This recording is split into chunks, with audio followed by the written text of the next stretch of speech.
வானொலியில் நீங்கள் கேட்டு ரசித்த தென்கட்சி கோ சுவாமிநாதன் ஐயா அவர்களின் கதைகள். இந்த உலகத்தில் எவ்வளவோ உயிரினங்கள் இருக்குது. ஒவ்வொன்றும் ஒவ்வொரு விதமாக சண்டை போடுது. இப்போ 2 மாடு சண்டை போட்டுக்குதுன்னு வச்சுங்க, என்ன பண்ணும்? 2 முட்டிக்கும். அதுக்கு சண்டை போடுறதுக்கு ஆயுதமாக உபயோகப்படுறது அதோட கொம்பு. 2 சேவல் சண்டை போட்டுக்குதுன்னு வச்சுங்க, அதுக்கு ஆயுதமாக உபயோகப்படுறது அதோட கால் நகம். காலால் தான் அது ஒன்றோட ஒன்று சண்டை போட்டுக்கும். ஆனால் 2 மனுஷன் சண்டை போட்டுக்கிறான்னு வச்சுங்க, இவன் இன்னதை தான் ஆயுதமாக உபயோகப்படுத்துவான்னு குறிப்பிட்டு சொல்ல முடியாது.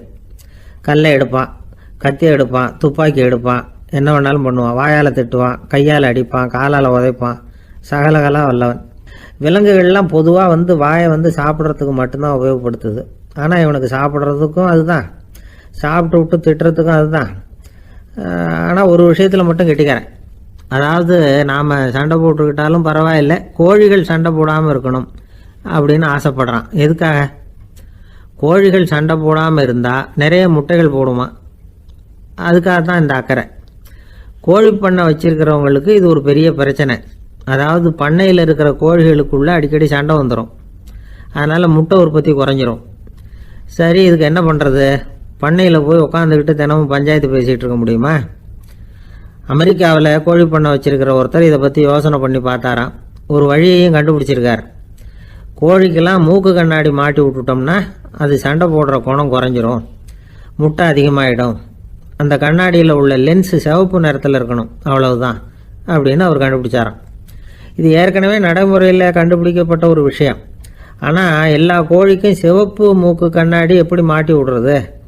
அப்படியே மாட்டி விட்டாலும் அது நழுவாமல் இருக்கணுமே. இப்போ நாமெல்லாம் நடு வரலால் மூக்கு கண்ணாடி நடுவில் தொட்டு அப்படி ஸ்டைலாக சரி பண்ணிக்கிறோம். அது மாதிரி கோழி எப்படி சரி பண்ணிக்கும்? இதுதான் பிரச்சனை. இதுக்கு அவர் என்ன வழி கண்டுபிடிச்சாருன்னா, கோழிக்கெல்லாம் மூக்கு கண்ணாடிக்கு பதிலாக விழியொட்டு வில்லைகள், கான்டாக்ட் லென்ஸ், அதை பொருத்தி விட்டா என்ன அப்படின்னு யோசனை பண்ணார். அதே மாதிரி பண்ணார். அதே மாதிரி செஞ்சு பார்த்தார், வெற்றி. அதுக்கப்புறம் கோழியெல்லாம் சண்டை போட்டுக்கலையாம், சமாதான பிரியர்களாக ஆகிட்டு தான். கோழிகளுக்கு இயல்பாகவே சண்டை போடுற குணம் உண்டு. ஆனால் அதோட கண்ணுக்கு பார்க்குற பொருள்லாம் ரோஜா நிறத்துலையோ அல்லது இன்னும் சொல்ல போனால் அழுத்தமான சிவப்பு நிறத்துலையோ தெரிஞ்சதுன்னா சண்டை போடுற குணம் குறைஞ்சிருதான்.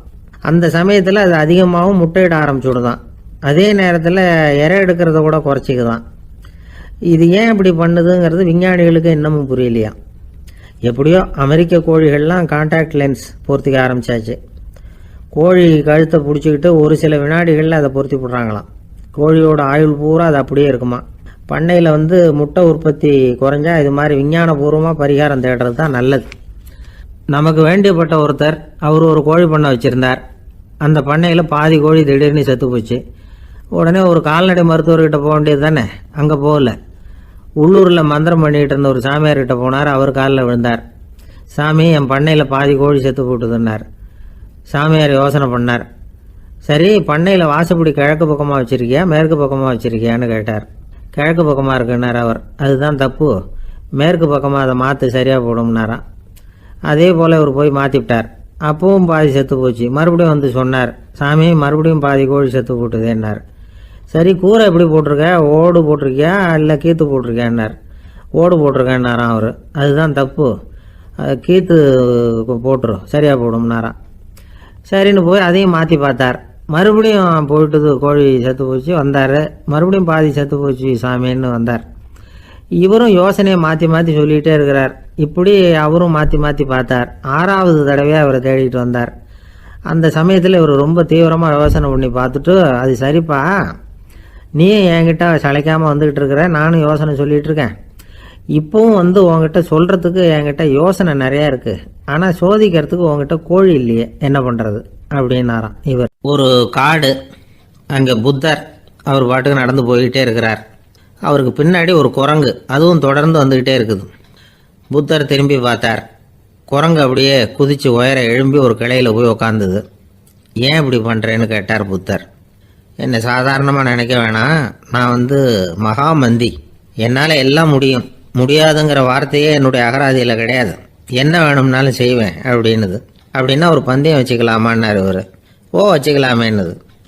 வேற ஒன்றும் இல்லை, இப்போ நீ மேலே எழும்பி அந்த கிளையில் உட்காந்தது மாதிரி அங்கேருந்து தாவி என் உள்ளங்கையில் உட்காரணும், அவ்வளவுதான் அப்படின்னார். அப்படி உட்காந்துட்டா என்ன பரிசு அப்படின்னு கேட்டது அது. சொர்க்கத்தில் இருக்கிற மாமன்னன் மரகத சக்கரவர்த்தியை என்னோட வந்து இருக்கும்படியாக கூப்பிட்டுக்கிறேன். அந்த சமயத்தில் அவருடைய அரியணை வந்து அங்கே காலியாகிடும், நீ அதில் போய் உட்காந்துக்கலாம். பந்தயத்தில் தோத்துட்டா ஒரு கல்ப காலம் இந்த பூமியில் வாழ வேண்டியிருக்கும். அதுக்கு பிறகு தான் என்கிட்ட வர முடியும். என்ன சொல்கிற அப்படின்னார். குரங்குக்கு தாவறது ஒரு பெரிய காரியமா? இது எனக்கு ரொம்ப சாதாரண விஷயம், என்ன இப்போவே தாவட்டுமா அப்படின்னுது. சரின்னு சொல்லி உள்ளங்கையை நீட்டினார். அவருடைய கை தாமரை இலை அளவுக்கு அப்படியே விரிஞ்சுது. குரங்கு சௌகரியமாக வந்து உட்கார்றதுக்காக. குரங்கு தாவறதுக்கு தயாராச்சு. அதுக்கு முன்னாடி ஒரு சின்ன யோசனை அதுக்கு. இந்த கிளையிலேருந்து அந்த கைக்கு தாவறது எனக்கு ரொம்ப அற்பமான ஒரு வேலை, இது ரொம்ப சாதாரணம், என்னுடைய கௌரவத்துக்கு இது சரியாக இருக்காது. அதனால் நான் என்ன பண்ண போகிறேன்னா, இங்கேருந்து கிளையிலேருந்து அப்படியே உயர எழும்ப போகிறேன். எழும்பி மேல் உலகம் போய் அங்கே ஒரு சுற்றி விட்டு அதுக்கப்புறம் அங்கேருந்து நேராக வந்து இந்த கையில் உட்கார போகிறேன் அப்படின்னு நினச்சது. என்ன யோசிக்கிற அப்படின்னார் புத்தர். ஒன்றும் இல்லை, இந்த பாயிரம் பார் அப்படின்னு சொல்லி தாவி உயர போயிட்டுது. கொஞ்ச நேரத்தில் வான உலகத்துக்கே போய் சேர்ந்துட்டுது.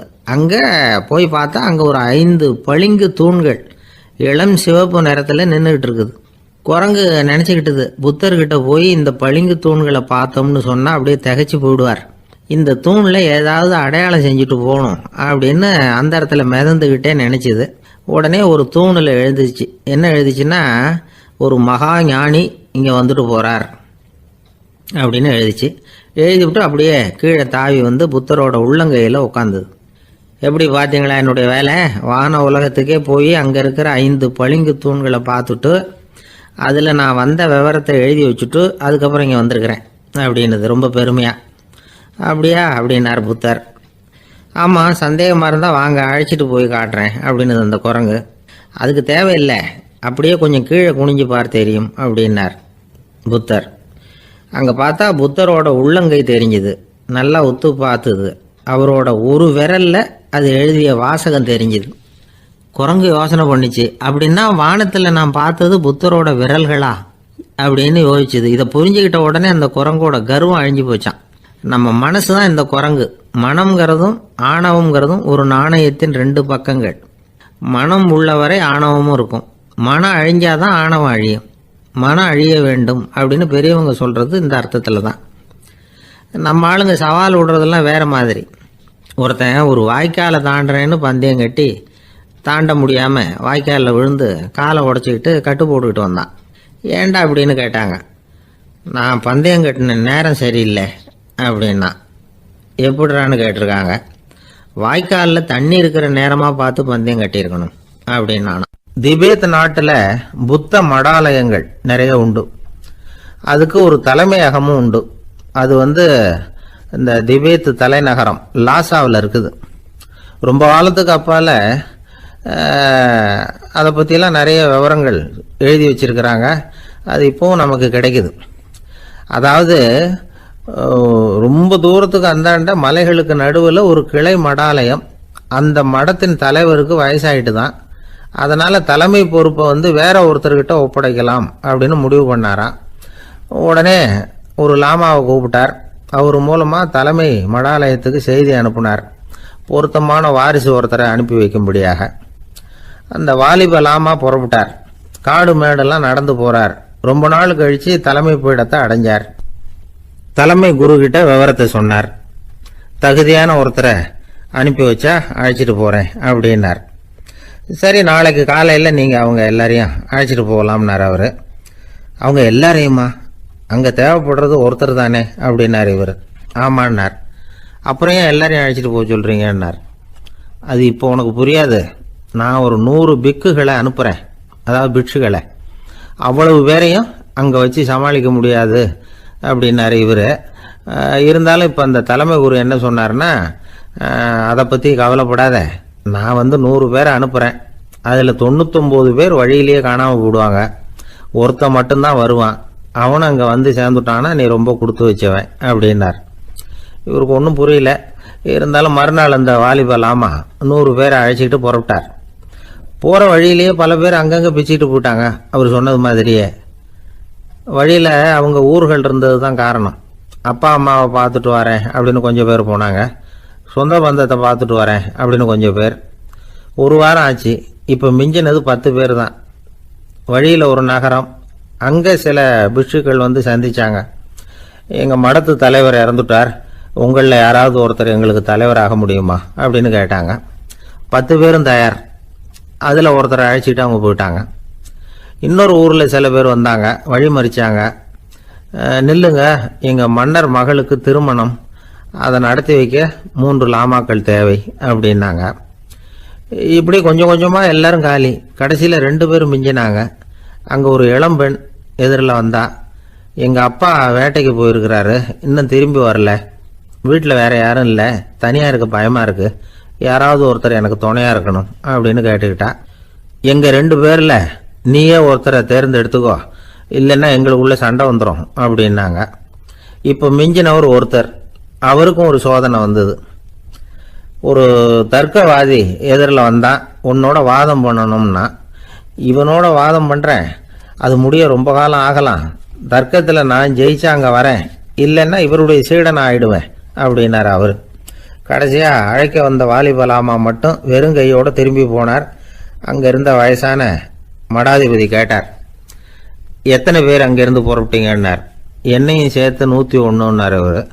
நல்லது, நீயாவது திரும்பி வந்தியே, அதுதான் எனக்கு போதும், ஏன்னா நீ தான் எனக்கு உண்மையான வாரிசு, அந்த 100 பேரில் யாரும் வரமாட்டாங்க அப்படின்னார் அவர். ஏன்னா அவருக்கு தெரியும் இவர் ஒருத்தர் தான் திரும்பி வருவாருங்கிறது. திபேத்தில் ஒரு பழங்கால பழமொழி உண்டாம், 100 பேர் செல்லலாம், எப்பொழுதாவது ஒருவன் அபூர்வமாக அடைய வேண்டிய இடத்தை அடைவான். இதுதான் அந்த பழமொழி. ஒரு உன்னதமான இலக்கை அடையணும்னா அது அவ்வளவு சுலபமான காரியம் இல்லை. இந்த காலத்து மடாலயம் ஒன்று, அதில் ஒரு தலைவர், அவருக்கு வயசாயிட்டுது, தனக்கு ஒரு வாரிசை நியமிக்கணும் அப்படின்னு ஆசைப்பட்டார். ரொம்ப கஷ்டப்பட்டு ஒருத்தரை பிடிச்சார், தனக்கு வாரிசா நியமிச்சுட்டு அவர் சமாதி ஆயிட்டார். புதுசாக பொறுப்பேற்றுக்கிட்டவர் அப்படியே உட்காந்துருந்தார். அவரை தேடிட்டு பத்திரிகை நிருபர்கள்லாம் வந்தாங்க, கேட்டாங்க. அவர் உங்கள் பொறுப்பில் வந்து அவர் பெரியவர் விட்டுட்டு போன இது எவ்வளவு சுமாராக தேரும், எவ்வளவு விட்டுட்டு போனார் அப்படின்னு கேட்டிருக்கிறாங்க. அது என்ன ஒரு 50 லட்சம் இருக்கும் அப்படின்னாராம். அவ்வளவும் பணமா அப்படின்னு கேட்டிருக்காங்க. இல்லைங்க, கடன் அப்படின்னாராம் இவர். ஒருத்தர் ஓடி வந்தார், இன்னொருத்தரை பார்த்து, சார் உங்கள் சைக்கிளை ஒரு நாள் இரவல் கொடுங்களேன், பக்கத்து ஊருக்கு போயிட்டு வர வேண்டியிருக்கு அப்படின்னார். இவர் சைக்கிளை கொடுத்து பத்திரமா கொண்டுட்டு போங்கன்னார். சார் இதை பத்திரமா கொண்டு போகிறேன், கவலையே வேணாம், ஏன்னா இது உங்களோட சைக்கிள் அப்படின்னு நான் நினைக்கல, என்னோட சைக்கிளாக நினைக்கிறேன் அப்படின்னார். அதுக்கப்புறம் தான் இவருக்கு உண்மையாகவே பயம் வந்துட்டுது. ஏன்னா அவர் சொன்னது மாதிரி அதை தன்னோட சைக்கிளாகவே நினச்சி தள்ளிட்டு போட்டா என்ன பண்ணுறது? எது எதை நம்முடையதா நினைக்கணுங்கிறதுக்கு ஒரு வரையறை இருக்குது. சில பேர் ஆஃபீஸையே வீடாக நினச்சி விடுறது உண்டு. அப்படிப்பட்டவங்க கூட வீட்டை ஆஃபீஸாக நினைக்கிறது இல்லை. ஏன்னா வீட்டில் இவர் ஆஃபீஸராக நடந்துக்க முடியறதில்லை. இதெல்லாம் ஒரு பக்கம் இருக்கட்டும், இப்போ விஷயத்துக்கு வருவோம். பொறியியல் மேதை டாக்டர் விஸ்வேஸ்வரய்யா இருந்தார் இல்லையா, பாரத ரத்னா விருதெல்லாம் கொடுத்தாங்களே. ஆஃபீஸ் வேலை வேற, சொந்த வேலை வேற அப்படிங்கிறதுக்கு ஒரு உதாரணமாக இருந்தவர் அவர். மைசூர் மகாராஜா கிட்ட திவானா இருந்தார். அவர் ஒரு நாள் அரசாங்க வேலை காரணமாக வெளியூர் போயிருந்தார். ஹாசன்கிற ஊருக்கு பக்கத்தில் ஒரு பயண மாளிகை, அங்கே தங்கிவிட்டார். ராத்திரி அங்கே தங்கி இருந்துட்டு விடிஞ்சதும் ஊருக்கு திரும்புறதாக திட்டம். ராத்திரி தூங்குறதுக்கு ரொம்ப நேரம் ஆயிட்டுது. ரொம்ப நேரம் வரைக்கும் அரசாங்க சம்பந்தப்பட்ட வேலைகளையே பார்த்துக்கிட்டு இருக்கிறார். அரசாங்க ஃபைல்கள் நிறைய இருந்தது. அதையெல்லாம் ஒவ்வொன்றா எடுத்தார், படித்து பார்த்தார், பரிசீலனை பண்ணார். அது அதில் எழுத வேண்டியதை எழுதினார், கையெழுத்து போட்டார். ஒரு வழியாக அந்த வேலையெல்லாம் முடிஞ்சுது. அதுக்கப்புறம் என்ன பண்ணார்னா, தன்னுடைய சூட்கேஸை திறந்தார். அதிலிருந்து 2 மெழுகுவத்தியை எடுத்து கொளுத்தி வச்சார். அந்த பயண மாளிகையில் அது வரைக்கும் எரிஞ்சுக்கிட்டு இருந்த மின்சார விளக்குகளை அணைச்சுட்டார். அதுக்கு பிறகு அந்த மெழுகுவத்தி வெளிச்சத்தில் சில புத்தகங்களை தொடர்ந்து படிக்க ஆரம்பிச்சிட்டார். அந்த பயண மாளிகையில் பணியாளராக இருந்தவர் இதை பார்த்துட்டு ஓடி வந்தார். மறுபடியும் மின் விளக்கு போடுறதுக்காக போனார். விஸ்வேஸ்வரய்யா அதை பார்த்துட்டு போட வேணாம்ட்டாராம். இது வரைக்கும் நான் அரசாங்க அலுவல்களை கவனிச்சுக்கிட்டு இருந்தேன், அதனால் மின் விளக்குகள் அப்போ எரிஞ்சதில் தப்பு இல்லை. இப்போ நான் புத்தகம் படிச்சுக்கிட்டு இருக்கேன், இது என்னுடைய சொந்த வேலை, இங்கே இருக்கிற மின் விளக்கு அதுக்காக ஏன் எரியணும் அப்படின்னு கேட்டாராம். இப்போ இருக்கிற சில அரசு பணியாளர்கள்கிட்ட இந்த சம்பவத்தை பேச்சோட பேச்சா சொல்லி பார்த்தேன். அவங்களால இதை ஜீரணிக்கவே முடியல. நேர்மை தேவைதான் சார், அதுக்காக அவ்வளவு தூரத்துக்கு அது தேவையா அப்படிங்கிறாங்க. விஸ்வேஸ்வரையா அப்படி பண்ணினது தான் ஒரு நேர்மையாளர் அப்படின்னு இந்த உலகத்துக்கு நிரூபிக்கணுங்கிறதுக்காக இல்லை. தான் அப்படி நடந்து காட்டினா தன்னை சுற்றி இருக்கிறவங்களும் அதை கேள்விப்படுறவங்களும் முடிஞ்ச அளவுக்கு பொது வாழ்க்கையில் அரசு பணியில் நேர்மையை கடைபிடிக்க முயற்சி பண்ணலாமே அப்படிங்கிறதுக்காகத்தான். இப்போவும் சில பேர் இருக்கிறாங்க, இவங்க ஆஃபீஸ் வேற வீடு வேறன்னு நினைக்கிறது இல்லை, அவ்வளோ உரிமை. ஒருத்தர் அப்படிதான், அவருக்கு அவசரமாக 5000 ரூபா தேவைப்பட்டது, ஆஃபீஸு பணத்தை எடுத்துக்கிட்டார். அந்த நேரம் பார்த்து ஆடிட் வந்துட்டுது, ஆப்பிட்டுக்கிட்டார். விசாரணை நடக்குது. அவர் சொல்கிறார், சார் நான் நேரம் காலம் பார்க்காம ஆஃபீஸில் வேலை செய்வேன், ஏன்னா அதை என்னோட ஆஃபீஸாக நினைக்கிறேன். அவசரத்துக்கு அந்த பணத்தை எடுத்தேன், மறுபடியும் வச்சுடலாம்னு தான் இருந்தேன், அதுக்குள்ளே இப்படி ஆகிட்டுது. நீங்கள் என்ன நினச்சாலும் சரி, நான் ஆஃபீஸ் வேற வீடு வேற அப்படின்னு நினைக்கிறது இல்லை, அது என்னோட சுபாவம் அப்படின்னார். விசாரணை பண்ணவர் தீர்ப்பு வழங்கினார். உங்கள் சுபாவத்துக்கு மதிப்பு கொடுத்து நானும் தீர்ப்பு வழங்குறேன். நீங்கள் கொஞ்ச நாள் ஜெயிலில் இருந்துட்டு வாங்க, அது உங்களுக்கு கஷ்டமாக இருக்காதுன்னு நினைக்கிறேன். ஏன்னா அங்கே போனாலும் நீங்கள் உங்கள் சுபாவப்படி வீடு வேற ஜெயில் வேறன்னு நினைக்க மாட்டீங்க அப்படின்னாராம். ஒருத்தர் ரொம்ப கவலையோடு உட்காந்துருந்தார். எதை பற்றி சார் கவலைப்படுறீங்கன்னு கேட்டோம். எதிர்காலத்தை பற்றி கவலைப்படுறேன்னார். ஏன்னு கேட்டோம். என்ன பண்ணுறதுன்னே தெரியல சார், எதிர்காலம் ஒரே இருட்டாக இருக்குது, பாதையே புரியலன்னார். இன்றைக்கி நம்ம இளைஞர்கள் பல பேருக்கு எதிர்காலம் இருட்டாக தான் தெரியுது. அவங்கெல்லாம் இந்த கதையை கொஞ்சம் கேட்கணும். ஒரு மலை அடிவாரத்தில் ஒரு சின்ன கிராமம். அந்த மலை ரொம்ப உயரமானது, அடர்த்தியாக செடி கொடிகள் மரங்கள் அதில் மண்டி கிடக்குது. பகல் வேளையில் இருட்டாக தான் இருக்கும், அவ்வளோ அடர்த்தி. அந்த மலை உச்சியில் ஒரு கோவில். நாள் ராத்திரியே புறப்பட்டாதான் காலையில் அந்த கோயிலுக்கு போய் சேர முடியும். கிராமத்து இளைஞன் ஒருத்தன் அந்த மலை உச்சிக்கு போக வேண்டியிருந்தது. கையில் ஒரு விளக்கை எடுத்துக்கிட்டு நாள் ராத்திரியே புறப்பட்டான். புறப்பட்டு போனவன் கிராமத்து எல்லையிலேயே நின்றுட்டான். ஏன் தெரியுமா? அவன் கையில் இருந்த விளக்கோட வெளிச்சம் 10 அடி தூரத்துக்கு தான் தெரியுது.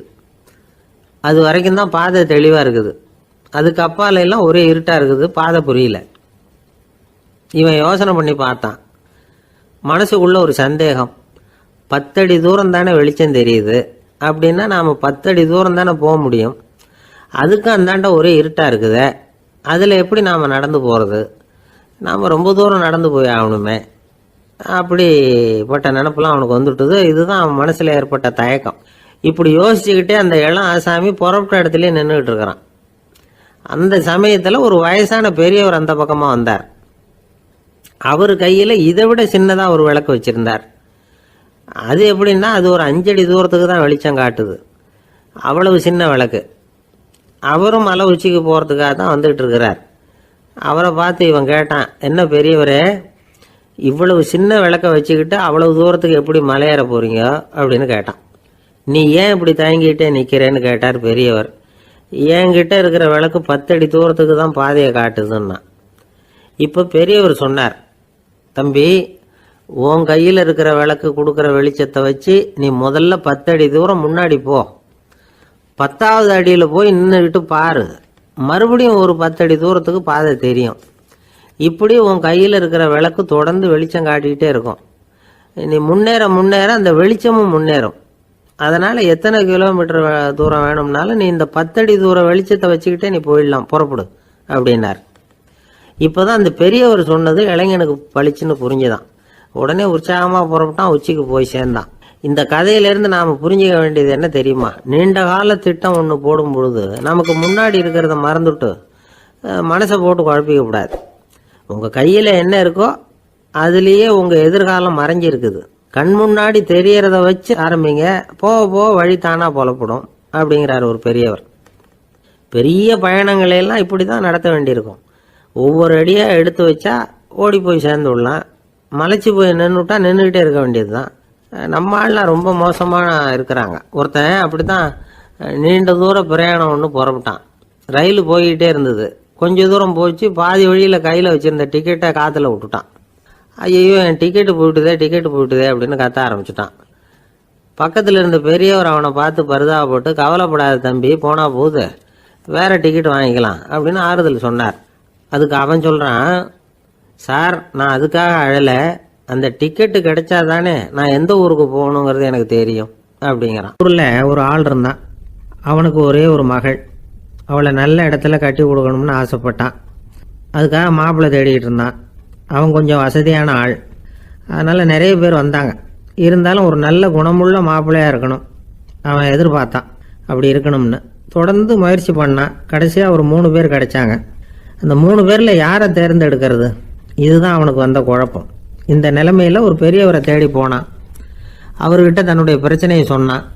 அவர் கொஞ்சம் யோசனை பண்ணார். அதுக்கப்புறம் 3 பேரையும் கூப்பிட்டார். இதை பாருங்கப்பா, உங்கள் 3 பேருக்கும் 3 மாத கால அவகாசம் தர்றேன். நீங்கள் இப்போ போகலாம். 3 மாதம் கழித்து திரும்பி வரலாம். அப்படி வரும்பொழுது இந்த 3 மாத காலத்தில் நீங்கள் செஞ்ச நல்ல காரியம் ஏதாவது ஒன்று சொல்லணும். அதை வச்சு உங்களில் ஒருத்தரை நாங்கள் தேர்ந்தெடுத்துக்கிறோம் அப்படின்னு சொன்னாராம். 3 பேரும் சரின்னு சொல்லிவிட்டு திரும்பி போயிட்டாங்க. 3 மாதம் ஆச்சு. அதுக்கப்புறம் ஒரு நாள் திரும்பி வந்தாங்க. அவர் அவங்கள கூப்பிட்டு உட்கார வச்சார். அப்புறம் கேட்டார், இப்போ சொல்லுங்கள், இந்த 3 மாத காலத்தில் நீங்கள் செஞ்சுருக்கிற ஏதாவது ஒரு நல்ல காரியத்தை சொல்லுங்க அப்படின்னார். முதல்ல ஒருத்தன் எழுந்திரிச்சு நின்னான். ஐயா, எங்கள் அப்பா இறந்த பிறகு அவரோட கணக்கு வழக்குகளை எடுத்து பார்த்துக்கிட்டு இருந்தேன். அவர் ஒரு வியாபாரிகிட்ட 10,000 ரூபா கடன் வாங்கியிருக்கிறதாக எழுதியிருந்தார். அந்த வியாபாரியும் இப்போ உயிரோடு இல்லை. இருந்தாலும் அந்த வியாபாரியோட மகனை தேடி கண்டுபிடிச்சேன். கணக்கு புத்தகத்தை காட்டினேன். எங்கள் அப்பா உங்கள் அப்பா கிட்ட 10,000 ரூபா கடன் வாங்கியிருக்கிறதாக இதை எழுதியிருக்கிறார். அதனால் அதை திருப்பி கொடுக்கறதுக்காக வந்திருக்கிறேன். இந்தாங்க அந்த பணம் அப்படின்னு சொல்லி கொடுத்துட்டு வந்துட்டேன் அப்படின்னு நானும். இதை பெரியவர் கவனமாக கேட்டுக்கிட்டார். அதுக்கப்புறம் 2வது இளைஞன் எழுந்திரிச்சான். ஐயா, நான் போன மாதம் ஒரு நாள் ராத்திரி வேளையில் ஒரு காட்டுப்பாதை வழியாக எங்கள் ஊருக்கு போய்கிட்டு இருந்தேன். அந்த சமயத்தில் அந்த வழியாக வந்துக்கிட்டு இருந்த ஒரு வழிப்போக்கர்கிட்ட 4-5 திருடர்கள் வம்பு வளர்த்து அவர்கிட்ட இருந்த பொருளை எல்லாம் கொள்ளையடிச்சிக்கிட்டு இருந்தாங்க. நான் உடனே ஒரு குச்சியை எடுத்துகிட்டு ஓடினேன். அந்த திருடர்களை அடித்து விரட்டினேன். பொருளை எல்லாம் மீட்டு அந்த வழிப்போக்கர்கிட்ட ஒப்படைச்சேன். அவரை பத்திரமா அழைச்சிட்டு போய் அவர் வீட்டில் விட்டுட்டு வந்தேன் அப்படின்னு நானும். இதையும் பெரியவர் கவனமாக கேட்டுக்கிட்டார். அடுத்தபடியாக 3வது இளைஞன் எழுந்திரிச்சான். ஐயா, போன மாதம் ஒரு நாள் நான் ஒரு மலைப்பாதை வழியாக போய்கிட்டு இருந்தேன். மலைப்பாதை விளிம்பில் ஒரு மதகு கட்டை, அது மேலே ஒரு ஆள் படுத்து தூங்கிட்டு இருந்தான். அந்த பக்கம் தவறி உருண்டு விழுந்திருந்தான்னா அதில் பாதாளம். அது மலையடி வாரத்தில் போய் தான் விழணும். அவ்வளவு பள்ளம். அது தெரியாமல் அவன் பாட்டுக்கு தூங்கிட்டு இருந்தான். நான் உடனே அவன்கிட்ட ஓடி போய் குனிஞ்சு அவன் முகத்தை பார்த்தேன். அப்போ தான் புரிஞ்சுது, அவன் ஏற்கனவே எனக்கு தெரியும். அவனை எனக்கு நிறைய கெடுதல் பண்ணியிருக்கிறான், இடைஞ்சல் கொடுத்தவன். இருந்தாலும் ஐயோ பாவம்னு நினச்சி அவனை எழுப்பி பாதுகாப்பாக வேற ஒரு இடத்துல படுக்க வச்சுட்டு வந்தேன் அப்படின்னு நானும். பெரியவர் இதையும் கேட்டுக்கிட்டார். அதுக்கப்புறம் அவங்க 3 பேரையும் பார்த்து, நீங்கள் போகலாம், நாங்கள் யோசித்து முடிவு பண்ணி உங்களுக்கு சொல்லி அனுப்புகிறோம் அப்படின்னாராம். அந்த இளைஞர்கள் புறப்பட்டு போயிட்டாங்க. அதுக்கப்புறம் அந்த பெண்ணோட அப்பாவை பார்த்து சொன்னார், இந்த 3 பேருமே நல்ல பிள்ளைங்க தான், அதில் ஒன்றும் சந்தேகம் இல்லை. இருந்தாலும் இந்த 3 பேர் செஞ்ச செயல்களையும் ஒப்பிட்டு பார்க்க வேண்டியிருக்கு. முதல் இளைஞன் நேர்மைக்கு எடுத்துக்காட்டாக விளங்குறான். இந்த காலத்தில் இது மாதிரி இளைஞர்களை பார்க்கறது ரொம்ப கஷ்டம்தான். இருந்தாலும் அவன் கடமையை தான் செஞ்சான். 2வது இளைஞன் நல்ல வீரன், தைரியசாலி. ஒரு வீரன் எதை செய்யணுமோ அதைத்தான் இவன் செஞ்சான். இவன் ஒரு லட்சிய மனிதன். 3வது இளைஞன் தன்னுடைய பகைவனுக்கே உதவி செஞ்சிருக்கான். அவன் உயிரை காப்பாற்றியிருக்கிறான். பகைவனுக்கு அருள்வதுங்கிறது ஒரு சாதாரண மனுஷனால் செய்யக்கூடிய காரியம் இல்லை. பகையை மறக்கிறதும் பகைவனுக்கு அருள்வதும் தெய்வீக பண்புகள். அதனால் இவனையே உன்னுடைய மகளுக்கு ஏற்ற மாப்பிள்ளையா தேர்ந்தெடுக்கலாம் அப்படின்னு சொன்னாங்களாம். ஒரு நல்ல நாளில் அவங்களுக்கு திருமணம் நல்ல விதமாக நடந்து முடிஞ்சுதான். இது சுவாமி சின்மயானந்தர் சொல்லியிருக்கிற ஒரு கதை. இதிலேருந்து நாம் புரிந்து கொள்ள வேண்டிய ஒரு கருத்து, நமக்கு கெடுதல் பண்ணவங்களுக்கும் நாம் நல்லது செய்யணும். ஆனால் நடைமுறையில் அப்படி நம்மளால் செய்ய முடியறதில்ல. அதுதான் சிக்கல். நம்மால் ஒருத்தங்கிட்ட கேட்டேன், ஏண்டா உன்னுடைய பகைவன் ஒருத்தன் அது மாதிரி ஒரு மலைப்பாதை மதகு கட்டையில் படுத்திருந்தா உடனே நீ என்ன நினைப்ப அப்படின்னு கேட்டோம். இது ஒரு அருமையான சந்தர்ப்பம்னு நினைப்பேன் அப்படின்னா. எதுக்குன்னு கேட்டோம். அவனை அந்த பக்கமாக உருட்டி கீழே தள்ளுறதுக்கு அப்படின்னா. ஒரு ஊரில் ஒரு ஞானி இருக்கிறார். ரொம்ப பெரிய ஞானி. ரொம்ப வயசாயிட்டுது. கடைசி காலத்தில் அவர்கிட்ட சில பேர் வந்தாங்க. உங்கள் குரு யார் அப்படின்னு கேட்டாங்க. அவர் நிமிர்ந்து பார்த்தார். எனக்கு ஆயிரக்கணக்கான குருமார்கள் உண்டு. அவங்க பேரெல்லாம் சொல்லணும்னா இந்த காலம் பத்தாது. ஆனால் முக்கியமான ஒரு 3 பேரை பற்றி மட்டும் உங்களுக்கு சொல்கிறேன் அப்படின்னாராம். அப்புறம் சொன்னார், அந்த 3 பேரில் ஒருத்தன் ஒரு திருடன். ஒரு சமயம் ஒரு பாலைவனம் வழியாக நான் போய்கிட்டு இருந்தேன். அப்போது வழி தவறி போய் ஒரு கிராமத்துக்கு போயிட்டேன். அது இருட்டு நேரம், நடு ராத்திரி, ஊரே உறங்கி போச்சு. அந்த நேரத்தில் ஒரு ஆள் மட்டும் ஒரு வீட்டு சுவத்தில் ஏதோ பண்ணி உள்ளே நுழையிறதுக்கு முயற்சி பண்ணிகிட்டு இருக்கிறான். அவன்கிட்ட போய் நான் இன்னைக்கு இங்கே எங்கே தங்க முடியும் அப்படின்னு கேட்டேன். அதுக்கு அவன், இந்த ராத்திரி வேளையில் அது ரொம்ப சிரமம், ஒரு திருடனோட உங்களால் தங்க முடியும்னா நீங்கள் என்னோட தங்கலாம் அப்படின்னா. நான் அவங்க கூட 1 மாதம் தங்கியிருந்தேன். ஒவ்வொரு நாள் ராத்திரியும் இப்போ நான் என்னுடைய வேலைக்கு போகிறேன், நீங்கள் ஓய்வு எடுத்துக்கோங்க அப்படின்னு சொல்லிவிட்டு போவான். அவன் திரும்பி வந்த உடனே உனக்கு ஏதாவது கிடைச்சிதான்னு நான் கேட்பேன். அதுக்கு அவன், இன்னைக்கு ராத்திரி ஒன்றும் இல்லை, நாளைக்கு மறுபடியும் முயற்சி பண்ணுவேன் அப்படின்பா. எப்பவும் அவன் நம்பிக்கை இழந்ததே கிடையாது, எப்பவும் சந்தோஷமாகவே இருப்பான். நானும் ரொம்ப காலமாக தியானம் பண்ணிக்கிட்டே இருந்தேன், ஒன்றுமே நடக்கலை. ஆனால் நான் என்ன பண்ணேன் தெரியுமா, மனசு வருத்தப்படும், நம்பிக்கை இழந்துருவேன். அப்போல்லாம் அந்த திருடனுடைய விடாமுயற்சி தான் ஞாபகத்துக்கு வரும். அதனால் அந்த திருடன் எனக்கு ஒரு குரு. என்னுடைய 2வது குரு யாருன்னா அது ஒரு நாய். இது எப்படின்னா, ஒரு சமயம் எனக்கு ரொம்ப தாகமாக இருந்தது. ஒரு நதியை நோக்கி போய்கிட்டு இருந்தேன். அப்போ ஒரு நாயும் வந்தது. அதுக்கும் தாகம். ஓடி வந்து ஆற்றை பார்த்தது. அதோட நிழல் வந்து ஆற்றுல தெரிஞ்சது. அதை பார்த்ததும் பயந்துட்டுது. அதாவது அது தன்னுடைய சொந்த உருவத்தையே கண்டு பயந்தது. அதை பார்த்து குறைக்குது, திரும்பி ஓடிச்சு. ஆனால் அதுக்கு தாகம் அதிகமாக இருந்ததுனால அது மறுபடியும் திரும்பி வந்தது. பார்த்தா மறுபடியும் தண்ணியில் நாயோட உருவம் தெரியுது. இப்படி சில தடவை பண்ணிச்சு. இருந்தாலும் கடைசியில் தண்ணியில் குதிச்சுட்டுது துணிஞ்சி. இப்படி குதித்த உடனே அதோட உருவமும் மறைஞ்சுட்டுது. இதை பார்த்தேன். நான் என்ன புரிஞ்சுக்கிட்டேன்னா, எவ்வளவுதான் பயம் இருந்தால் கூட ஒருத்தன் தைரியமாக காரியத்தில் இறங்கணும் அப்படிங்கிறத புரிஞ்சுக்கிட்டேன். இந்த போதனை அந்த நாய்கிட்ட இருந்து எனக்கு கிடைச்சிது. இது ஒன்று. அடுத்தது என்னுடைய 3வது குரு யாருன்னா அது ஒரு சின்ன குழந்தை. நான் ஒரு சமயம் ஒரு நகரத்துக்கு போனேன். அங்கே ஒரு குழந்தை எரிகிற மெழுகுவத்தி ஒன்று எடுத்துக்கிட்டு வந்தது. நான் அந்த குழந்தைய பார்த்து வேடிக்கையாக கேட்டேன், ஏன் பாப்பா இந்த மெழுகுவத்தியை நீயாவே கொளுத்துனியா அப்படின்னு கேட்டேன். ஆமான்னுது அந்த குழந்தை. சரி, இந்த மெழுகுவத்தி முன்னாடி எரியாமல் இருந்தது, இப்போ எரியுது. இந்த மெழுகுவத்திக்கு வெளிச்சம் எங்கேருந்து வந்தது, அதை எனக்கு காட்ட முடியுமா அப்படின்னு கேட்டேன் அந்த குழந்தைகிட்ட. இதுக்கு அந்த குழந்தை சிரிச்சுக்கிட்டு அந்த மெழுகுவத்தியை ஊதி அணைச்சுட்டுது. அதுக்கப்புறம் என்னை பார்த்து கேட்டுது, இப்போ இந்த மெழுகுவத்தியின் வெளிச்சம் போனதை பார்த்தீங்க இல்லையா, அது எங்கே போச்சுன்னு எனக்கு சொல்லுங்க அப்படின்னுது. அந்த குழந்தை இப்படி கேட்டதும் என்கிட்ட இருந்த ஆணவம் அழிஞ்சுட்டுது. நான் படித்ததெல்லாம் அந்த வினாடியில் சுக்கு நூறாக போயிட்டுது. என்னுடைய முட்டாள்தனத்தை நான் உணர்ந்தேன் அப்படின்னு இவ்வளவும் அந்த ஞானி விவரமாக சொன்னாராம். அதனால் நாம் இன்னார்கிட்ட இருந்து தான் இதை கற்றுக்கணுங்கிறது இல்லை, யாருக்கிட்ட இருந்தும் எதையும் கற்றுக்கலாம். நம்மால் ஒருத்தன் ஒரு நாய் வளர்த்துக்கிட்டு இருந்தான். அந்த நாய்க்கு வால் கிடையாது, யாரோ ஏற்கனவே வெட்டி எடுத்துட்டாங்க. இந்த நாய் தான் சார் எனக்கு குரு, அதுகிட்டே இருந்து கூட நான் பாடம் கற்றுக்கிட்டு இருக்கிறேன் அப்படின்னா. அப்படி என்ன கற்றுக்கிட்டேன் அந்த வால் இல்லாத நாய்கிட்டே இருந்து அப்படின்னு கேட்டோம். நாம் யாருக்கிட்டையும் வாலாட்டக்கூடாது அப்படிங்கிற பாடத்தை அதுகிட்டே இருந்து தான் நான் கற்றுக்கிட்டேன் அப்படின்னா. ஒரே ஒரு ஊரில் ஒரு பாதிரியார் இருந்தார். ரொம்ப நாள் சந்தோஷமாக வாழ்ந்தார். ஒரு நாள் அவர் மடத்து சமையல் அறையில் பாத்திரங்களை கழுவி துலக்கி சுத்தப்படுத்திக்கிட்டு இருந்தார். அந்த சமயத்தில் ஒரு தேவதூதன் அவர் முன்னாடி வந்து நின்னான். இவர் நிமிர்ந்து பார்த்தார். ஆண்டவர் என்னை உங்ககிட்ட அனுப்பியிருக்கிறார், பரலோகத்தில் வாசம் செய்யறதுக்கு உங்களுக்கு நேரம் வந்துட்டுது அப்படின்னு அந்த ஆள். ஆண்டவருக்கு என்னோட ஞாபகம் வந்ததுக்கு நன்றி. ஆனாலும் இப்போ இங்கே நீயே பாரு, எவ்வளவு பாண்டங்கள் பாக்கி இருக்கு, இவ்வளவையும் நான் சுத்தப்படுத்த வேண்டியிருக்கு. நான் நன்றி கெட்டவனாக இருக்க விரும்பலை.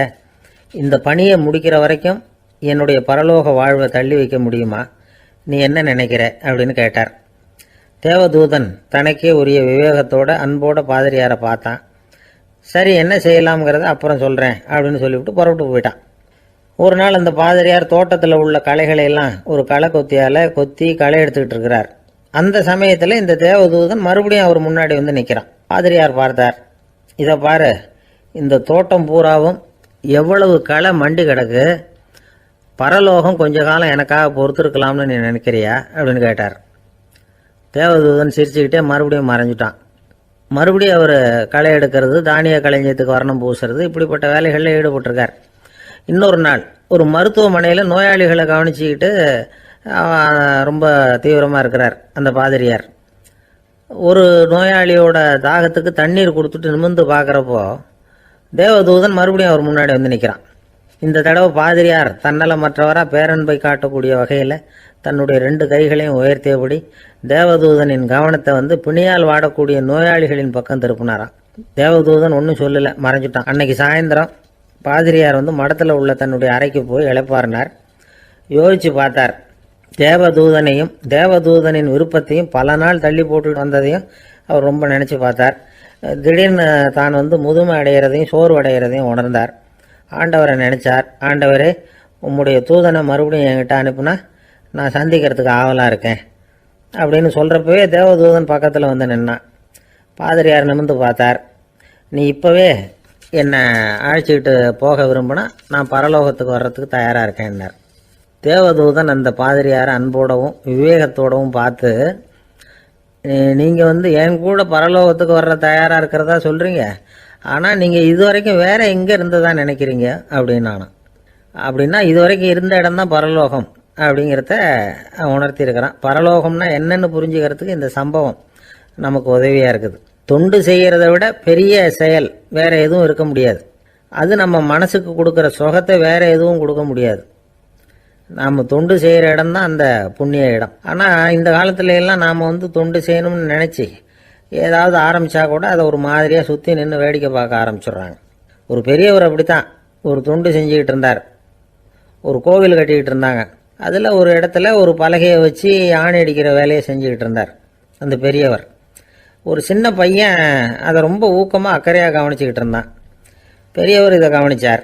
என்னப்பா பார்க்குற, உனக்கும் இது மாதிரி தொண்டு செய்யணும்னு ஆசையாக இருக்கா அப்படின்னு கேட்டார். அதுக்கு அந்த பையன் சொல்கிறான், அப்படி இல்லைங்க, நீங்கள் ஆணி அடிக்கிறப்போ கையில் சுத்தியால் அடிச்சுக்கிட்டா எப்படி துடிப்பீங்க, எப்படி கத்துவீங்கன்னு தெரிஞ்சுக்கிறதுக்காக அதை பார்க்கணும்னு ஆசை, அதுக்காக தான் காத்துக்கிட்டு இருக்கேன் அப்படின்னு நான். ஒரு அம்மா, அவங்களுக்கு 35 வயசு இருக்கும். குடும்பத்தில் எந்த கஷ்டமும் இல்லை. இருந்தாலும் காரணம் இல்லாமல் பிள்ளைங்க பேரில் கோவப்படுறது, எரிஞ்சு விடுறது அவங்க வழக்கம். பிள்ளைங்க அழும். உடனே அவங்க மனசும் சங்கடப்படும். இன்னொரு அம்மா, நல்ல வேலையில் இருக்கிறவங்க, வாரத்துக்கு ஒரு தடவையாவது தலைவலி வந்துடும். இவங்களுக்கெல்லாம் உடம்புல எந்த கோளாறும் இல்லை, மனசு மட்டும் சரியாக இருக்காது. தூக்க மாத்திரை கையில் வச்சுருப்பாங்க. 30-35 வயசுடைய பெண்களுக்கு சர்வசாதாரணமாக காணப்படுகிற மனக்கோளாறு இது. இதுக்கு பேர் வந்து மனவாட்டம், டிப்ரெஷன், மனமடிவு அப்படின்னு சொல்லலாம். இந்த நோய்க்கு அறிகுறி என்ன தெரியுமா? மனசில் வருத்தமான உணர்வு இருக்கும். அடிக்கடி அழலாம் போல தோணும். முன்னால எல்லாம் எந்தெந்த செயலில் ஆர்வம் இருந்ததோ அதெல்லாம் குறைஞ்சிரும், அல்லது சுத்தமாகவே ஆர்வம் இல்லாமல் போயிடும்.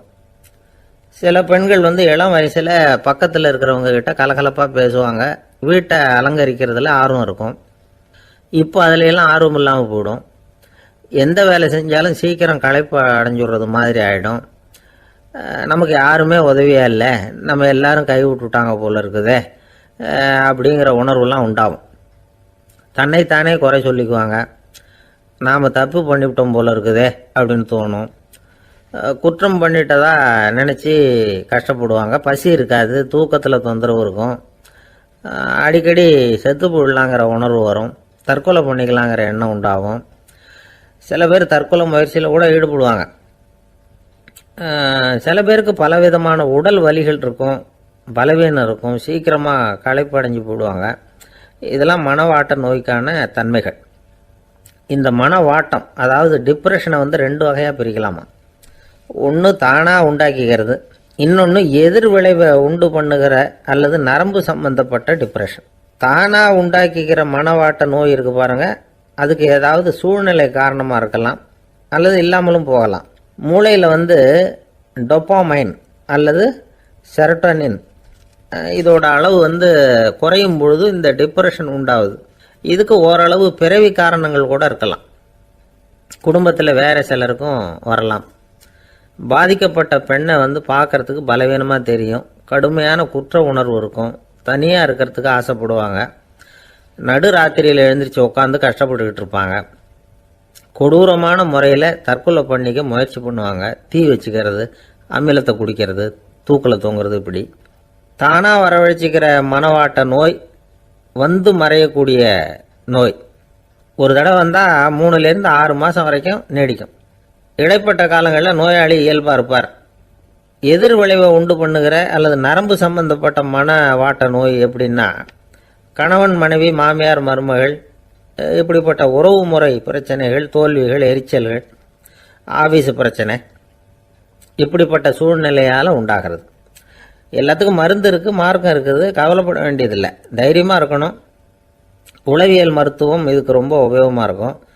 சில பெண்களை பாருங்கள், அவங்க எதுக்கும் அலட்டிக்கிறது இல்லை.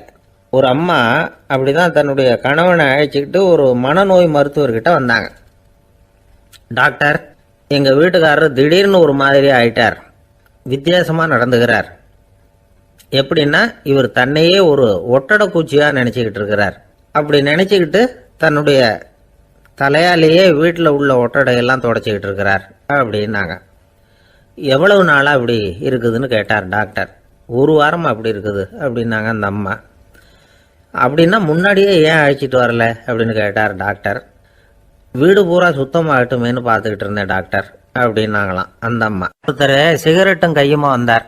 சார், இந்த புகைப்பிடிக்கிற பழக்கத்தை நிறுத்தி போடணும்னு தான் பார்க்குறேன், முடியலன்னார். புகைப்பிடிக்கிறத நிறுத்துறது ரொம்ப சுலபம் சார் அப்படின்னார் இன்னொருத்தர். எப்படி சொல்கிறீங்கன்னு கேட்டார் அவர். நான் கூட ஏற்கனவே 10 தடவை அந்த பழக்கத்தை நிறுத்தி இருக்கிறேன் சார் அப்படின்னார் இவர். இதுலேருந்து என்ன தெரியுது? புகைப்பழக்கத்தை திடீர்னு விட்டு விடுறதுங்கிறது ரொம்ப கஷ்டம்னு தெரியுது. இருந்தாலும் இது சம்பந்தமான ஆராய்ச்சி, அனுபவம், இது ரெண்டையும் அடிப்படையாக வச்சு சில வழிமுறைகளை சொல்கிறாங்க. அதாவது புகைப்பிடிக்கிறத நிறுத்துறதுக்கு 10 வழிகள் உண்டு அப்படின்னு சொல்கிறாங்க. அது என்னங்கிறத தெரிஞ்சுக்கிட்டா உபயோகப்படுதான்னு பார்க்கலாமே. முதல் கருத்து என்னன்னா, கொஞ்ச நாளைக்கு புகைப்பிடிக்கிற நண்பர்களை விட்டு விலகி இருக்கணும். இதனால் புகைப்பிடிக்கிற ஆசை குறையும். அந்த பழக்கத்தை மறுபடியும் ஆரம்பிக்கப்படாதுங்கிற எண்ணம் உறுதிப்படும். 2வது கருத்து, புகைப்பிடிக்கிறதை எதிர்த்து தீவிரமாக பிரச்சாரம் செய்ய ஆரம்பிச்சிடணும். அது அடுத்தவங்களுக்கும் உபயோகப்படும், உங்களுக்கும் உபயோகப்படும். உங்கள் உள்ளுணர்வை அது தூண்டும், உங்களை உறுதி கொள்ள வைக்கும். 3வது கருத்து என்னன்னா, தினமும் 2 தடவை குளிக்கணும். எப்படி தெரியுமா?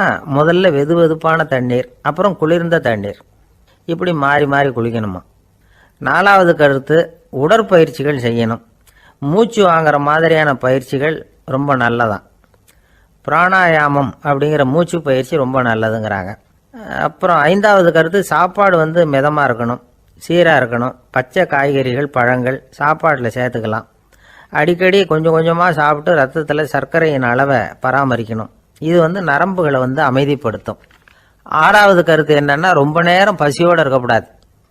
புகைப்பிடிக்கிறத நிறுத்த முயற்சி செய்யும் பொழுது எடை குறைப்பு நடவடிக்கைகளை மேற்கொள்ளக்கூடாது. 7வது கருத்து, காப்பி, தேநீர், மதுபானம், அப்புறம் போதைப் பொருள்கள் கலந்த உணவுகள் இதெல்லாம் வேணாம். புகைப்பிடிக்கிறத அதெல்லாம் ஊக்கப்படுத்தும். கடுகு, மிளகு, அப்புறம் காரமான பொருள்களை தவிர்க்கணும். உப்பு அளவை குறைக்கணும். தினமும் 10 கோவள தண்ணீராவது குடிக்கணும். வெறும் தண்ணி புகைப்பிடிக்கிற ஆவலை தணிக்குதான். 8வது கருத்து, கையில் சிகரெட்டு, புகையில ஏதாவது இருந்தால் உடனே தூக்கி எறிஞ்சிருங்க. அது கையில் இருக்கிற வரைக்கும் புகைப்பிடிக்கிற ஆசை வந்துக்கிட்டே இருக்கும். 9வது கருத்து என்னன்னா, இறை நம்பிக்கை உள்ளவங்க புகைப்பிடிக்கிற எண்ணம் வர்றப்போவெல்லாம் பிரார்த்தனை செய்ய ஆரம்பிச்சுடலாம். 10வது கருத்து, உங்களுக்கு ரொம்பவும் வேண்டியவங்க யாரோ அவங்கக்கிட்ட எல்லாம் நீங்கள் புகைப்பிடிக்கிறத நிறுத்தி விட்டதா சொல்லிவிடுங்க. இந்த 10 வழிகளையும் கடைபிடிக்க ஆரம்பிச்சுட்டா புகைப்பிடிக்கும் பழக்கத்தை நிறுத்தி விடலாம் அப்படின்னு சொல்கிறாங்க அனுபவப்பட்டவங்க. முயற்சி பண்ணி பார்க்கலாம். ஒரு முக்கியமான இடத்துல நின்றுக்கிட்டு இருந்தார் ஒருத்தர். அங்கே இன்னொருத்தர், ஏன் சார் இந்த இடத்துல சிகரெட் பிடிக்கலாமா அப்படின்னு அனுமதி கேட்டார். இந்த இடத்துல சிகரெட் பிடிக்கக்கூடாதுங்க அப்படின்னாரு இவர். நீங்கள் இப்படி சொல்கிறீங்க, ஆனால் இந்த இடத்துல கீழே நிறைய சிகரெட் துண்டுகள் கிடக்குதே, அவங்கெல்லாம் யார்? அவங்கெல்லாம் உங்கள் மாதிரி என்கிட்ட அனுமதி கேட்காதவங்க அப்படின்னாராம் இவர். ஒரு நண்பர் யாருக்கோ ஃபோன் பண்ணிட்டு இருந்தார். அவர் பேசி முடிச்சதும் நான் அவரை பார்த்து, இப்போ ஃபோன் பண்ணீங்களே, அந்த ஃபோன் நம்பர் என்ன அப்படின்னு கேட்டேன். அவர் தலையை சொரிஞ்சுக்கிட்டார், ஞாபகம் வரலன்னார். சரி சார், அதை விடுங்க, உங்கள் மனைவி பேர் என்ன அப்படின்னு கேட்டேன். மாலதின்னார். என்ன சார் இது வேடிக்கை, கொஞ்ச நேரத்துக்கு முன்னாடி பேசின ஃபோன் நம்பர் மறந்து போச்சு, எப்போவோ கல்யாணம் பண்ணிட்ட மனைவி பேர் மறக்கல, அதை கரெக்டாக சொல்லிவிட்டீங்களே அப்படின்னு கேட்டேன். அவர் என்ன ஒரு மாதிரியாக பார்த்தார். அவர் அப்படி என்னை பார்த்ததில் ஒன்றும் தப்பு இல்லை, ஏன்னா நாம் எல்லாருமே அப்படித்தானே. ஒரு குறிப்பிட்ட காரியத்துக்காக தொலைபேசியில் ஒருத்தட்ட பேசுகிறோம், அதுக்கப்புறம் அந்த எண் நமக்கு அனாவசியம், அதனால் மறந்துடுறோம். இதுக்கு பேர் தான் தற்காலிக ஞாபகம். ஆனால் மனைவி பேரை மறந்துட முடியுமா? முடியாது. அது அவசியமான ஒன்று. அடிக்கடி அந்த பேரை உபயோகப்படுத்துகிறோம், அதனாலேயும் அது முக்கியங்கிறதுனாலேயும் அதை மறக்கிறது இல்லை. இதுக்கு பேர் நிரந்தர ஞாபகம். சரி, இந்த தற்காலிக ஞாபகம், நிரந்தர ஞாபகம், இது ரெண்டு ஞாபக அளவுகளையும் கட்டுப்படுத்துறது எது அப்படின்னா மூளைக்குள்ள நடக்கிற மின்சார நடவடிக்கைகள் தான். தற்காலிக ஞாபகம் ஒரு மின்னல் மாதிரி தோன்றி மறையுது. நிரந்தர ஞாபகம் ஒரு படிவம் போல மூளையில படிஞ்சுடுது. ஒரு சம்பவத்தின் பல பிரதிகள் மூளையில பல்வேறு பகுதிகளிலேயும் படியறதுனால ஒன்னு மறைஞ்சாலும் மறந்தாலும் இன்னொன்னு மறையறதில்ல. இப்படிப்பட்ட நிலைமையில தான் இந்த தொண்டையில இருக்கு, வாயில வரமாட்டேங்குது சார் அப்படிமா. ஒருத்தருக்கு எந்த துறையில ஆர்வமும் ஈடுபாடும் அதிகமோ அது சம்பந்தமான ஞாபக சக்தி அதிகமா இருக்கும். தொழிலை விரும்புகிற ஒரு டெலிபோன் ஆபரேட்டருக்கு எண்கள்லாம் நல்ல ஞாபகம் இருக்கும். அது மாதிரி கவிஞர்களுக்கு வார்த்தைகள் நல்ல ஞாபகத்தில் இருக்கும். இது ஒரு பக்கம் இருந்தாலும் ஒரு மூளை எண்களை விட எழுத்துக்களை விட படங்களை ரொம்ப சுலபமா ஞாபகத்தில் வச்சுக்குது. புரிஞ்சுக்கிற தன்மை, அனுபவம், புத்தி கூர்மை இது கூடி குறையிறத பொறுத்து ஞாபக சக்தியும் ஏறும் இறங்கும். இப்போ உதாரணத்துக்கு ஒரு பையனுக்கு படித்தது எதுவும் ஞாபகத்தில் இல்லைன்னா அவன் அதை சரியாக புரிஞ்சுக்கலன்னு அர்த்தம். இந்த மறதிங்கிறது எந்த சமயத்தில் ஒரு பிரச்சனை ஆகுது தெரியுமா? உங்களுக்கு வேண்டியப்பட்ட ஒருத்தரை ஞாயிற்றுக்கிழமை சாயந்தரம் சரியாக 5 மணிக்கு கடற்கரைக்கு வர சொல்லிவிட்டு அந்த நேரத்தை மறந்துவிட்டா அது பரவாயில்ல, வர சொன்னதையே மறந்துவிட்டாதான் நிலைமை மோசம்னு அர்த்தம். இப்படி இருந்தால் இது சிகிச்சை எடுத்துக்க வேண்டிய நிலைமைங்கிறத புரிஞ்சுக்கணும். ஆமாம், இதுக்கும் மருந்து இருக்கு. ஆனால் மூளை குறிப்பிட்ட அளவுக்கு கீழே இயங்குறப்போவோ இன்னொன்று சொல்லுவாங்க, இந்த நியூரோ டிரான்ஸ்மிட்டர் அப்படின்னு சொல்லுவாங்க. அப்படிங்கிற மூளை ரசாயனம் ரொம்பவும் குறைஞ்சி போகிறப்போ மட்டும்தான் உபயோகப்படும். டாக்டர் என்ன சொல்கிறாங்க தெரியுமா? மூளையை பொறுத்த வரைக்கும் அதில் ஞாபக சக்தி அதிகமாக உள்ள மூளை, மறதி உள்ள மூளை அப்படின்னு ஒன்றும் கிடையாது அப்படிங்கிறாங்க. நினைவு வச்சுக்கிறதுக்கு பயிற்சி அளிக்கப்பட்ட மூளை, பயிற்சியற்ற மூளை அப்படின்னு வேணும்னா சொல்லலாம் அப்படின்னு சொல்கிறாங்க. அதனால நம்ம ஞாபக சக்திங்கிறது நம்ம கிட்ட இருக்கிற பயிற்சி, முயற்சி இதை பொறுத்து தான் அமையும். ஒருத்தர் ஒரு பென்சிலை எங்கேயோ வச்சுக்கிட்டு தேடிக்கிட்டு இருந்தார். அப்புறம் என்னமோ தீவிரமா யோசனை பண்ணி அதை ஞாபகப்படுத்தி பார்த்துக்கிட்டு இருந்தாராம். எதிரில் உட்காந்துருந்தவர் சொன்னார், பென்சிலை தானே தேடிட்டு இருக்கீங்க, அது உங்க வலது காதில் இருக்குது சார் அப்படின்னாராம் அவரு. இதுக்கு அவரு சொல்லியிருக்காரு, பென்சிலை வலது காதில் தான் வச்சிருக்கேங்கிறது எனக்கு நல்லா ஞாபகம் இருக்கு, ஆனா எது வலது காதுங்கிறது தான் மறந்து போச்சு அப்படின்னாராம். அவர் அதை தான் யோசிச்சுட்டு இருந்திருக்கிறார்.